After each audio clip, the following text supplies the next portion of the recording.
Povo lindo e abençoado de Deus, hoje vamos começar com uma oração e depois vamos ler o livro de Atos 5. Pai, nós te louvamos e te agradecemos por todas as coisas, em tudo damos graças. Deus, nós te pedimos a tua proteção, que o Senhor possa nos perdoar, Senhor, de todos os nossos pecados. Nos ajuda, Senhor, a perdoar cada um que nos tem ofendido, ou que nos ofende, ou que nos ofenderam hoje. Deus, estão perdoados em nome de Jesus, pois o Senhor pagou um alto preço para que todos nós sejamos perdoados. E se nós não perdoarmos, não seremos perdoados. E nós queremos ser perdoados, Pai. Perdoa-nos as nossas dívidas, assim como nós perdoamos os nossos devedores. Que venha o teu reino aqui na terra e seja feita a tua vontade, Pai, nas nossas vidas.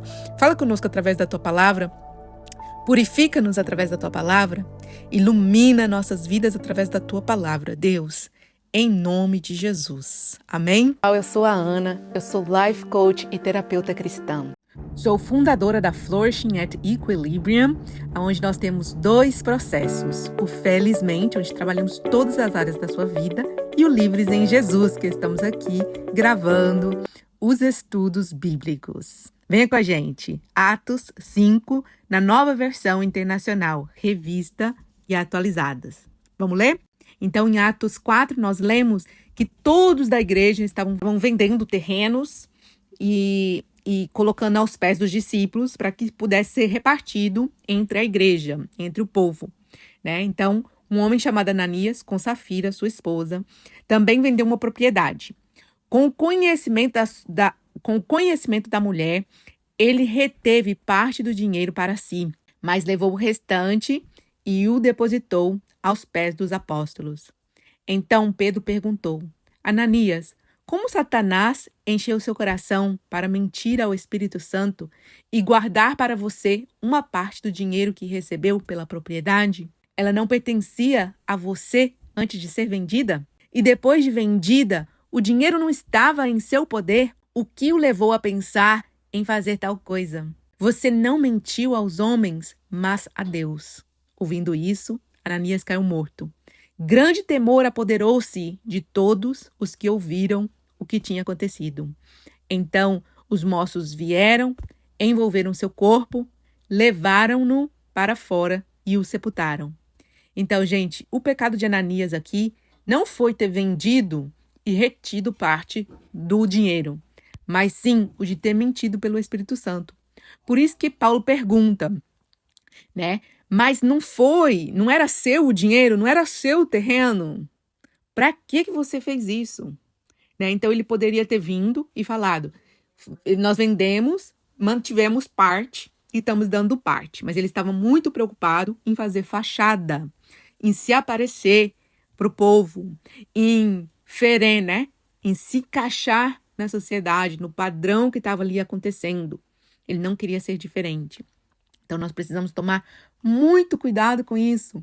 Às vezes, nós queremos encaixar em uma igreja, encaixar em uma turma, né?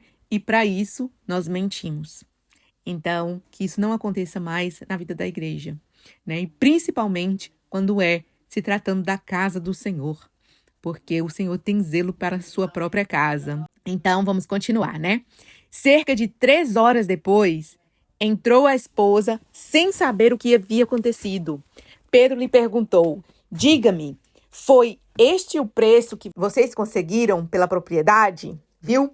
O valor que eles, por ter mentido o valor que foi o problema. Ela respondeu: sim, foi esse mesmo. Gente, aqui a gente vê que foi igual com Adão e Eva. Deus deu a oportunidade para os 2. Deus chegou para Adão e perguntou o que aconteceu. Depois chegou para Eva e perguntou o que aconteceu. E Eva ter pecado não justifica porque Adão pecou. Porque cada um tem a responsabilidade por si só, por si mesmo. É o que você faz, não o que o seu esposo faz e deixa de fazer. Que vai te levar ou não para o reino de Deus.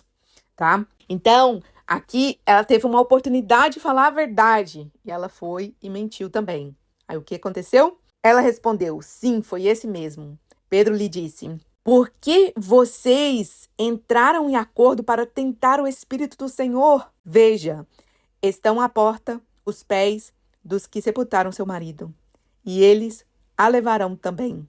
Naquele mesmo instante caiu morta aos pés dele. Então os moços entraram e, encontrando-a morta, levaram-na e a sepultaram ao lado do marido. Grande temor apoderou-se de toda a igreja e de todos os que ouviram falar desses acontecimentos. Os apóstolos realizavam muitos sinais e maravilhas no meio do povo. Todos os que creram costumavam reunir-se no pórtico de Salomão. Dos demais, ninguém ousava juntar-se a eles, embora o povo os tivesse em alto conceito. Em número cada vez maior, homens e mulheres criam no Senhor e lhe eram acrescentados, de modo que o povo também levava os doentes às ruas e os colocava em camas, macas, para que, ao passar Pedro, pelo menos a sombra dele se projetasse sobre alguns. Então, eles estavam com medo dos religiosos daquela época, porque eles mataram o próprio Jesus e eles perseguiam esses homens. Então, eles não se ajuntavam, eles tinham medo de se ajuntar, né? Os que se convertiam verdadeiramente se ajuntavam. Mas só que eles traziam em massa, né, todos os doentes para ser curados. O interessante aqui é que é exatamente o que Jesus falava, né? Vai, a tua fé te salvou. Não era Pedro que curava, primeiro era o Espírito de Deus, né? Mas mais ainda era a fé do povo, a expectativa. Eles sabiam que eles poderiam curar, então eles traziam para que pelo menos a sombra dele se projetasse sobre alguns. Come on, gente. Aqui tá claro que o que curava as pessoas era a fé delas, a expectativa. Então, toda vez que você for à igreja, vá com expectativas que Deus vai fazer algo que Ele faz. Quando você precisar de uma cura, vá com expectativa diante do Pai e traz o seu pedido, a sua cura. E Ele pode te curar. Se Ele não te curar, Ele continua sendo Deus, mas Ele pode. E você pode fazer a sua parte, que é ter fé. Gente, a gente não entende o tempo de Deus, né? E existe um tempo para todas as coisas debaixo do céu. Então, está tudo bem se Deus não curar. Mas a gente precisa de ter essa fé genuína, inteira, completa, essa confiança. A gente precisa de vir com expectativa diante de Deus, para a gente poder receber, se assim Deus quiser, e o que Ele tem para a gente. Afluíam também as multidões das cidades próximas a Jerusalém, que levavam os seus doentes e os atormentados por espíritos imundos. Todos eram curados. Então, o sumo sacerdote e todos os seus companheiros, membros do partido dos saduceus, ficaram cheios de inveja. Olha só, porque eles perseguiram Jesus e agora perseguiam seus discípulos, porque eles ficaram cheios de inveja e medo também, né? Medo de perder a autoridade e o poder que eles tinham. Por isso, mandaram prender os apóstolos, colocando-os em uma prisão pública. No entanto, durante a noite, um anjo do Senhor abriu as portas do cárcere, levando-os para fora e disse: dirigem-se ao templo e relatem ao povo toda a mensagem desta vida. Aleluia! Deus é poderoso, né? Quando a gente está no centro da vontade dele, ele vai fazer milagres, mesmo que se tentarem contra nós, o mal que intentarem contra nós, Deus transforma em bênção. Ao amanhecer, eles entraram no pátio do templo, como havia sido instruídos, e começaram a ensinar o povo. Quando chegaram o sumo sacerdote e os seus companheiros, convocaram o sinédrio, toda a assembleia dos líderes religiosos de Israel, e mandaram que os apóstolos fossem trazidos da prisão. No entanto, ao chegarem à prisão, os guardas não os encontraram ali. Então, voltaram e relataram: encontramos a prisão trancada, com toda a segurança, com os guardas diante das portas, mas quando os abrimos, não havia ninguém. Deus envergonha os nossos inimigos, né? Diante desse relato, o capitão da guarda do templo e os chefes dos sacerdotes ficaram perplexos, imaginando o que teria acontecido. Nesse momento, chegou alguém e disse: os homens que os senhores puseram na prisão estão no pátio do templo, ensinando o povo. Oh, glória! Então, Indo para lá com os guardas, o capitão trouxe os apóstolos, mas sem o uso de força, pois temiam que o povo os apedrejasse. O feitiço virou contra os feiticeiros, né? Tendo levado os apóstolos, apresentaram-nos ao sinédrio para serem interrogados pelo sumo sacerdote, que lhes disse: demos ordens expressas a vocês para não ensinarem neste nome. Mas lembra que quando eles deram ordem, eles deixaram bem claro que eles obedeceriam a Deus? Aqui eles ignoram, né? Que eles deixaram bem claro isso. Contudo, vocês encheram Jerusalém com a sua doutrina e nos querem tornar culpados do sangue desse homem, Jesus. Pedro e os seus outros apóstolos responderam: é preciso obedecer antes a Deus do que aos homens. Novamente. O Deus dos nossos antepassados ressuscitou Jesus, a quem os senhores mataram. Não era eles que estavam colocando a culpa neles, né? Eles foram culpados e precisam se arrepender, suspendendo-o em um madeiro. Deus o exaltou, elevando-o à sua direita como o príncipe e salvador, para dar a Israel arrependimento e perdão de pecados. Nós somos testemunhas dessas coisas, bem como o Espírito Santo, que Deus concedeu aos que lhe obedecem. Aleluia! Vamos obedecer a Deus em tudo. E melhor é obedecer a Deus do que aos homens. Ouvindo isso, ficaram furiosos e queriam matá-los. Ao invés de se arrepender, né? Aqui, eles continuavam em seus próprios erros e na dureza do seu coração. Como aconteceu com Faraó no Egito, né? O que aconteceu com Faraó e ali chegar até as pragas que mataram os primogênitos do Egito foi por causa da dureza do coração de Faraó. Não porque o que Deus queria, né? É vivendo a permissão de Deus que essas coisas acontecem. Porque Deus é bom e misericordioso. E Ele dá várias chances. Olha só. Eles se soltaram da cadeia milagrosamente. Estão operando vários milagres. E aqui os invejosos querendo os matar. Por quê? Por causa do orgulho. Feriu o orgulho deles. Entretanto, um fariseu chamado Gamaliel, mestre da lei, respeitado por todo o povo, levantou-se no sinédrio e pediu que os homens, por um momento, fossem retirados. Então lhes disse: israelitas, considerem cuidadosamente o que pretendem fazer a esses homens. Gamaliel começou a ver, né? Por quê? Porque eram muitos os sinais, né? E se você tivesse o coração um pouco aberto, você veria. Há algum tempo apareceu Teudas reivindicando ser alguém.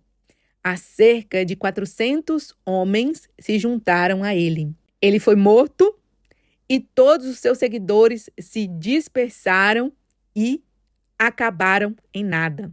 Depois dele, nos dias do recenseamento, apareceu Judas, o Galileu, que liderou um grupo em rebelião. Ele também foi morto e todos os seus seguidores foram dispersos. Portanto, neste caso, eu os aconselho: deixem esses homens em paz e solte-nos. Se o propósito ou a atividade deles for de origem humana, fracassará.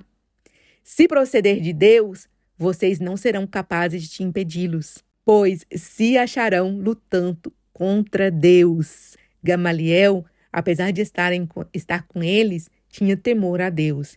E aqui ele já tinha visto bastante sinais para poder duvidar, né? E Jesus morreu e agora os discípulos estão mais unidos e fazendo mais a obra de Deus, já fazendo obras maiores que Jesus fazia. Então, ele veio a questão, né? Será que nós estamos lutando contra Deus? Se a gente estiver lutando contra Deus, a gente não pode impedi-los, né? Mas se não for de Deus, vai acabar, vai parar. Muito sábio, Gamaliel.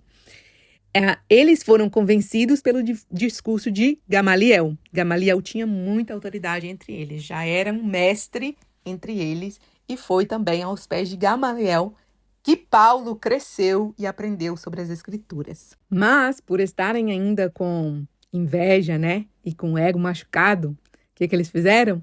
Então chamaram os apóstolos e mandaram açoitá-los. Depois ordenaram-lhe que não falassem no nome de Jesus e os deixaram sair em liberdade. Os apóstolos saíram do sinédrio, alegres por terem sido considerados dignos de serem humilhados por causa do nome de Jesus. Então, gente, em toda e qualquer situação nós podemos ser alegres, né? E eles se alegraram aqui por ter sido açoitado por causa do nome de Jesus. Todos os dias no templo e de casa em casa não deixavam de ensinar e anunciar que Jesus é o Cristo. Aleluia!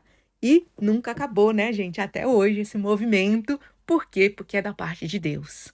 Então, com 2000 anos, né, desses acontecimentos, estamos nós aqui, anunciando a Jesus Cristo como Senhor e Salvador da nossa vida. E se você ainda não recebeu Jesus como seu Senhor e Salvador, faça-o agora. Fala, Senhor Jesus, eu te aceito como um único Senhor e Salvador da minha vida. Obrigado por ter vindo e morrido por mim. Pago o preço alto pelos meus pecados, para que hoje eu possa ser livre.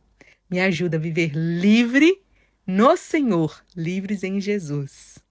Em nome de Jesus, vivendo vida abundante que o Senhor tem para mim aqui na terra e desfrutar da vida eterna, assim que o Senhor decidir que eu parta dessa para melhor. Amém? Beijos e ótima noite!